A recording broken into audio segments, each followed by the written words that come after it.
நீங்க ப்ரோமோ என்ன எடுத்து வச்சிருக்கீங்க தெரியுமா? மக்களுக்கு புரியக்கூடாதுன்னே நீங்க ப்ரோமோ எடுத்து வச்சிருக்கீங்க. கேட்டா என்னன்னா அதான் வந்து பிக் பாஸ் சீசன் 9ஓட தீமே புரியக்கூடாது அப்படிங்கறது தான் ஒரு தீமா. உடனே நீங்க என்ன பண்ணிருக்கணும், அக்டோபர் 5ஆம் தேதி மட்டும் வந்து இந்த பிக் பாஸ் வந்து லான்ச் பண்ண போறோம் அப்படின்ட்டு அதோட முடிச்சுக்கணும். ப்ரோமோவே விட்டுக்க தேவையில்ல. நீங்களும் ப்ரோமோ நல்லா விடுவீங்கன்னு நாங்க எதிர்பார்த்து ஏமாந்து போனதா மிச்சங்க. இன்னொரு பக்கம் பார்த்தா அப்படின்னம்னா இந்த ப்ரோமோ 3 வாரம் தொடர்ந்து வெளியிடுறாங்க, போஸ்ட் வெளியிடுறாங்க. மக்கள்கிட்ட ஹைப்பே இல்ல. வேற டாபிக் எல்லாம் வந்து சோசியல் மீடியால வீக்கெண்ட்ல ஹிட் ஆகுது. ஒரு பக்கம் வந்து கேபிஒய் பாலாவோட அந்த டாபிக் வந்து பயங்கர ஹிட் ஆகி அடிச்சு நொறுக்குது. நான் மறுபடியும் விஜய் டிவி கேக்குறேன், ஒரு சின்ன கிரியேட்டர்கிட்ட கொடுத்தா கூட வந்து ஒரு வீடியோவை சூப்பரா எடுக்கிறாங்க. இன்ஸ்டாகிராம்ல இருந்தாலும் சரி, யூடியூப்ல இருந்தாலும் சரி, மத்த சமூக வலைதளங்கள்ல இருந்தாலும் சரி, ஒரு விஷயத்தை ஹிட் ஆக்குறதுக்கு எவ்வளவு அழகா ஒரு ப்ராடக்டை விற்கிறதுக்கு கூட வந்து அந்த ஹூக்னு சொல்ற அந்த கிரியேட்டிவா ஒரு கண்டென்ட் கொடுக்குறாங்க. அந்த மாதிரி ஒரு கண்டென்ட் வந்து கொடுக்கவே இல்லை. ஹாய் பிபிஎன்ஸ், என்ன விஜய் டிவி இந்த time Bigg Boss show October 5ஆம் தேதி உங்களுக்கு நடத்துற ஐடியா இருக்கா இல்லையா? ஏன் கேக்குறேன்னா, நீங்க விடுற ப்ரோமோலாம் பார்த்தா அக்டோபர் 5ஆம் தேதி வந்து பிக் பாஸ் நடத்துற மாதிரியே தெரியல. ஏதோ அடுத்த வருஷம் நடத்துற மாதிரி வந்து இப்பமே உங்க ப்ரோமோலாம் இருக்கு. ப்ரோமோங்கிறது எதுக்கு எடுப்பாங்க? அதாவது ஒரு ஷோ வந்து பயங்கர ஹிட்டா இருக்கணும், அதோட எதிர்பார்ப்பை அதிகப்படுத்துறதுக்காக அந்த ப்ரோமோ எடுப்பாங்க. ஆனா நீங்க ப்ரோமோ என்ன எடுத்து வச்சிருக்கீங்க தெரியுமா? மக்களுக்கு புரியக்கூடாதுன்னே நீங்க ப்ரோமோ எடுத்து வச்சிருக்கீங்க. கேட்டா என்னன்னா அதான் வந்து பிக் பாஸ் சீசன் 9ஓட தீமே புரியக்கூடாது அப்படிங்கறது தான் ஒரு தீமா.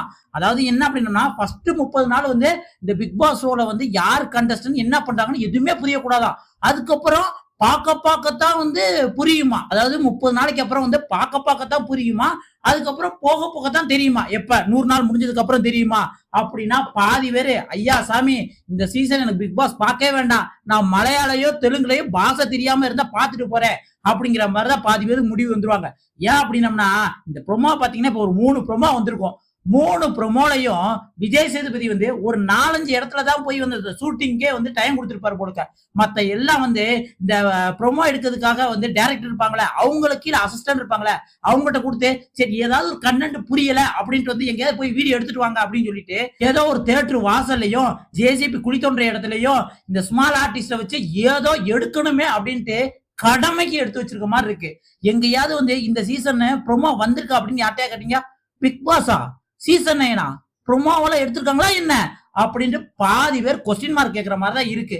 ஏன்னா உங்க ப்ரோமோ வந்து அவ்வளவு மட்டமா இருக்குங்க. உண்மையிலே வந்து கடமைக்கு எடுத்த மாதிரி தான் இருக்கு. மக்களே உங்களுக்கு என்ன தோணுது? உண்மையிலே இந்த ப்ரோமோ பிடிச்சிருக்கா மட்டமா இருக்கான்னு கமெண்ட்ல சொல்லுங்க. அதுக்கப்புறம் பாத்தீங்கன்னா பிக் பாஸ்க்கு இன்னும் 15 நாள் தான் இருக்கு. நல்லா பார்த்தோம்னா இந்த 15 நாளுக்குள்ள வந்து யாரு கண்டஸ்டன்ஸ் உள்ளுக்கு போறா அப்படின்னு சத்தியமா தெரியல. சரி இதெல்லாம் எதுக்கு நான் லீக் பண்ணணும் அப்படின்னு நீங்க கேட்கலாம். எதுக்கு லீக் பண்ணணும்னா மக்களுக்கு கொஞ்சமாவது எதிர்பார்க்கணும். இப்ப எக்ஸாம்பிள் பாத்தீங்க அப்படின்னா, ஏதோ ஒரு சீரியல் ஆக்டரோ இல்ல ஏதோ ஒரு சோசியல் இன்ஃபுளுசரோ உள்ளுக்கு போறாருன்னா அவனோட ரியல் லைஃப் எப்படி இருக்கும் அப்படிங்கிற மாதிரி வந்து ஒரு எதிர்பார்ப்பு இருக்கும். அந்த எதிர்பார்ப்பு இப்ப எந்த கண்டஸ்டன்ஸ் போறாங்க அப்படின்னு தெரியலன்னா கண்டிப்பா இருக்கவே இருக்காது. அது மட்டும் இல்ல, போன சீசன்லயே எனக்கு ஒரு டவுட் ஏற்படுது. போன சீசன்லயே வந்து நிறைய கண்டஸ்டன்ஸ் என்ன சொல்லியிருந்தாங்கன்னா, முக்கியமா ஒயில்ட் கார்டு என்ட்ரிலாம் வந்து கடைசி நேரத்துல தான் எங்களுக்கு அறிவிச்சாங்க, எங்களுக்கு ஹேர் கூட கட் பண்ண முடியல, நாங்க வேகமா வந்துட்டோம் அப்படிங்கிற மாதிரி சொல்லிட்டாங்க. இது எப்படி இருக்குது தெரியுமா? போனா போது அவனை தூக்கி போட்டுருவோம், போனா போது இவளை தூக்கி போட்டுருவோம் அப்படிங்கிற மாதிரி வந்து கண்டஸ்டன்ஸை எடுக்கிற மாதிரி தான் இருக்கு. நல்ல கண்டஸ்டன்ஸ் உள்ளுக்கு போய் வந்து சூப்பரா பிளே பண்ற கண்டஸ்டன்ஸ் அப்படின்னு யாருமே எடுக்கல. போனா போது மக்களுக்கு தெரியாம இந்த ஒரு கண்டஸ்டன்ஸ் எடுத்து போட்டுருவோம். கேட்டா சஸ்பென்ஸ், மக்களுக்கு வந்து கொஞ்சம் த்ரில்லா இருக்கும். என்ன த்ரில்லா இருக்கும் அப்படின்னா, நீங்க என்ன பண்ணிருக்கணும், அக்டோபர் 5ஆம் தேதி மட்டும் வந்து இந்த பிக் பாஸ் வந்து லான்ச் பண்ண போறோம் அப்படின்ட்டு அதோட முடிச்சுக்கணும். ப்ரோமோவே விட்டுருக்க தேவையில்ல. நீங்களும் ப்ரோமோ நல்லா விடுவீங்கன்னு நாங்க எதிர்பார்த்து ஏமாந்து போனதா மிச்சங்க. இந்த பக்கம் ஹோஸ்ட் அந்த பக்கம் வந்தா அப்படின்னு பாத்தீங்கன்னா, விஜய் சேதுபதி வந்து இந்த டைம் வந்து 70 கோடி வாங்கினாங்க அப்படின்னு சொல்றாங்க, 75 கோடி வாங்கினாங்க அப்படின்னு சொல்றாங்க. போன சீசன்ல 50 கோடி வாங்கினாங்கன்னு சொல்றாங்க. அவ்வளவு வாங்குறதுக்கு ஏன் ஒரு நாள் ஒரு நல்ல ப்ரோமோ மக்கள்கிட்ட ரீச் ஆகுறாப்ல வந்து ஒரு ப்ரோமோ எடுத்து கொடுக்கறதுக்கு கூட வந்து விஜய் சேதுபதிக்கு அவ்வளவு டைட் சரியில்லா அப்படின்னா நம்மளுக்கு தெரியல. ஏன் அப்படின்னம்னா, எந்த அளவுக்கு ப்ரோமோ இருக்கிறோ அந்த அளவுக்கு வந்து இந்த சீசன் வந்து உண்மையிலே சூப்பரா இருக்கும் அப்படிங்கிற மாதிரிதான் சொல்லுவாங்க. ஏன்னா மலையாளத்துல எல்லாம் வந்து உண்மையிலே வந்து மோகன்லால் வேற லெவல் அந்த ப்ரோமோ இருந்தது. அதுவே வந்து ஒரு சினிமா பட ட்ரெய்லர் லெவலுக்கு இருந்தது அந்த ப்ரோமோ. அதே மாதிரி இந்த பக்கம் தெலுங்குல நாகார்ஜுனா அவரும் கலக்குன்னு கலக்கிருக்காரு ப்ரோமோ. அவங்க 2 வாரத்துக்கு முன்னாடியே வந்து இந்த சீசன் 9 தெலுங்குவை வேற லெவலுக்கு கொண்டு போயிட்டாங்க. அதான் அக்னி பிரசாத் சொல்லி ஒரு 5-6 பேரை வந்து காமன் கேட்டகரியில கொண்டு போய் அந்த சீசன் இன்னைக்கு வர செம பேர் வாங்கிட்டு இருக்கு. செமையா உள்ளுக்கு போய்கிட்டு இருக்கு. டாஸ்க் முதற்கொண்டு இது நம்ம ஆளுங்க டாஸ்கே வைக்க மாட்டாங்க. ஏன்னா போன 2 சீசன்லயே வந்து 4 கட்டையை வச்சு 2 பாலை வச்சு டாஸ்க முடிச்சிருவாங்க. அப்படி இந்த சீசன்ல நீங்க பண்ண நினைச்சா முன்னாடியே சொல்லிருங்க. எப்ப இந்த சீசன்ல பெரிய எதிர்பார்ப்பெல்லாம் வராதீங்க. நாங்க எப்படி வந்து இப்ப குக்கு வித் கோமாளி வந்து அப்படியே போக போக டம்மி ஆகி ஒரு சின்ன ரூம்குள்ள வந்து நடத்துறோமோ அதே மாதிரி இந்த பிக் பாஸ் சீசனும் வந்து ஒரு லிமிட்டடான வெர்ஷன் மாதிரி தான் நாங்க நடத்த போறோம் அப்படின்னு சொல்லிட்டீங்கன்னா எங்களோட எதிர்பார்ப்பு கொஞ்சம் குறைஞ்சிரும். ஏன்னா நாங்க இந்த பிக் பாஸ் சீசன் 8 முடிஞ்சதுக்கு அப்புறமே சரி அடுத்த சீசன் பிக் பாஸ் சீசன் 9 நல்லா இருக்கும் அப்படிங்கிற மாதிரி வந்து நினைச்சோம். ஏன் அப்படின்னா பிக் பாஸ் சீசன் 8 வந்து அந்த அளவுக்கு பெரிய சுவாரஸ்யமெல்லாம் இல்ல, பெரிய சூப்பர் கண்டஸ்டன்ஸ் எல்லாம் இல்ல. சும்மா போனா போது ஏதோ ஒரு கண்டஸ்டன்ஸை பிறக்கி போடுவோம் அப்படின்னு பிறக்கி போட்டு நார்மலா முடிச்சிட்டாங்க. அடுத்த சீசனுக்கு எதிர்பார்ப்பு இல்லாத மாதிரியே ஆக்கிட்டாங்க. ஏன்னா இதுக்கு முன்னாடி சீசன் வந்து சீசன் 5ல ராஜு வின் பண்ணாரா, அதுக்கு அடுத்த சீசன் யார் வருவா அப்படின்னு எதிர்பார்ப்பு வந்தது. சீசன் 6ல வந்து அசீமும் விக்ரமனும் போட்ட அடிச்சு பொழந்த பொழல அடுத்த சீசன் 7 எப்படா வரும் அப்படின்னு எதிர்பார்த்தாங்க. அதுக்கு ஏத்தாப்புல வந்து 2 வீடு கான்செப்ட் கொண்டு வந்து மக்கள் வந்து நல்லா பூர்த்தி பண்ணிட்டாங்க. கிட்டத்தட்ட 40 நாளைக்கு முன்னாடியே வந்து கமல் சார் அந்த ப்ரோமோவை கொடுத்துட்டாங்க. அந்த சீசனும் வந்து ரெட் கார்டு கொடுத்து அதுக்கப்புறம் வந்த ஒயில் கார்டு என்ட்ரியா வந்த அர்ச்சனா ரவிச்சந்திரன் வந்து அவங்க வந்து மாயா பூர்ணிமாவோட அடிச்சு அந்த சீசனும் செம ஹிட். அதுக்கப்புறம் வர்ற சீசன் வந்து கமல் சார் எனக்கு இந்த பிக் பாஸே வேண்டாம்ப்பா என் பேரை கெடுத்துக்கடா அப்படின்னு போனதுக்கு அப்புறம் வந்து சீசன் 8 வந்து யார் ஹோஸ்ட் பண்ணுவா அந்த எதிர்பார்ப்பு இருக்குது.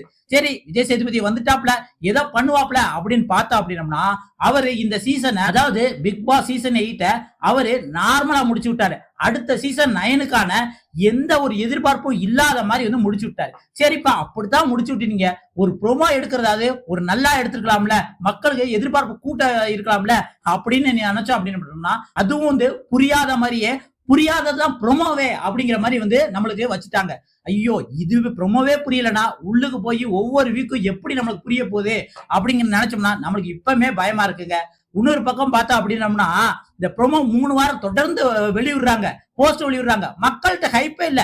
வேற வேற டாபிக் எல்லாம் வந்து சோசியல் மீடியால வீக்கெண்ட்ல ஹிட் ஆகுது. ஒரு பக்கம் வந்து கேபிவி பாலாவோட அந்த டாபிக் வந்து பயங்கர ஹிட் ஆகி அடிச்சு நொறுக்குது. ஆனா நம்ம பிக் பாஸ் சீசன் 8 ப்ரோமோ ஒரு நிமிஷம் ப்ரோமோ வெளியிட்டிருக்காங்க. அதுக்கு மக்கள் ஓ அது ப்ரோமோவா, நான் வேற ஏதோ ஒரு ஆடு உள்ளுக்கு இடையில வந்த மாதிரி இருக்குன்னு நினைச்சேன், அது ப்ரோமோவா போலுக்க அப்படிங்கிற மாதிரி வந்து அவங்களோட ரியாக்ஷன் இருக்க மாதிரி தான் இருக்கு. ஏன்னா அந்த அளவுக்கு வந்து ப்ரோமோ உள்ளுக்கு ஒண்ணுமே கிடையாது. சும்மா தியேட்டர்ல வாசல்ல வந்து ஒரு படத்தோட எக்ஸ்பெக்டேஷன் எப்படி இருக்கு அப்படின்னு கேக்குறத வந்து ஒரு ப்ரோமோவா வெளியிட்டிருக்காங்க. இதத்தான் நாங்க ஒவ்வொரு வியாழக்கிழமை வெள்ளிக்கிழமை படம் ரிலீஸ் பண்றப்பே பாத்துறோமே, இது எதுக்கு ப்ரோமோவா வெளியிடுறீங்க? நான் மறுபடியும் விஜய் டிவி கேக்குறேன், ஒரு சின்ன கிரியேட்டர்கிட்ட கொடுத்தா கூட வந்து ஒரு வீடியோவை சூப்பரா எடுக்கிறாங்க. இன்ஸ்டாகிராம்ல இருந்தாலும் சரி, யூடியூப்ல இருந்தாலும் சரி, மத்த சமூக வலைதளங்கள்ல இருந்தாலும் சரி, ஒரு விஷயத்தை ஹிட் ஆக்குறதுக்கு எவ்வளவு அழகா ஒரு ப்ராடக்டா விற்கிறதுக்கு கூட வந்து அந்த ஹூக்குன்னு சொல்ற அந்த கிரியேட்டிவா ஒரு கண்டென்ட் கொடுக்குறாங்க. அந்த மாதிரி ஒரு கண்டென்ட் வந்து கொடுக்கவே இல்லை. ஏதோ ஒரு 10-15 வருஷத்துக்கு முன்னாடி எடுக்க வேண்டிய ப்ரோமோவை இப்ப எடுத்து வச்சிருக்கீங்க அப்படிங்கிற மாதிரி தான் நம்மளுக்கு தோணுது. ஏன்னு சொல்றேன்னா மக்களே, நம்ம இந்த கிட்டத்தட்ட ஒரு 6-7 மாசம் இந்த சீசன் நல்லா இருக்கும் அப்படிங்கிற மாதிரி வந்து எதிர்பார்த்தோம். இது வந்து இந்த எதிர்பார்ப்பை வந்து சுத்தமா நம்மளை வந்து ஏமாத்திருச்சு இந்த விஜய் டிவி இந்த ப்ரோமோ மூலம். அதனால தான் இவ்வளவு ஆதங்கம். உங்களுக்கும் வந்து இந்த ப்ரோமோ உண்மையிலே பிடிச்சிருந்ததா இல்ல இந்த ப்ரோமோக்குள்ள ஏதாவது வந்து பேசுறாப்புல இருந்ததுன்னா மறக்காம கமெண்ட்ல சொல்லுங்க. அடுத்த ஒரு சூப்பரான பிக் பாஸ் சம்பந்தமான ஒரு வீடியோல சந்திக்கலாம். இப்போதைக்கு உங்கள்கிட்ட இருந்து விடைபெறுவது உங்கள் வாசன். நன்றி, வணக்கம் மக்களே.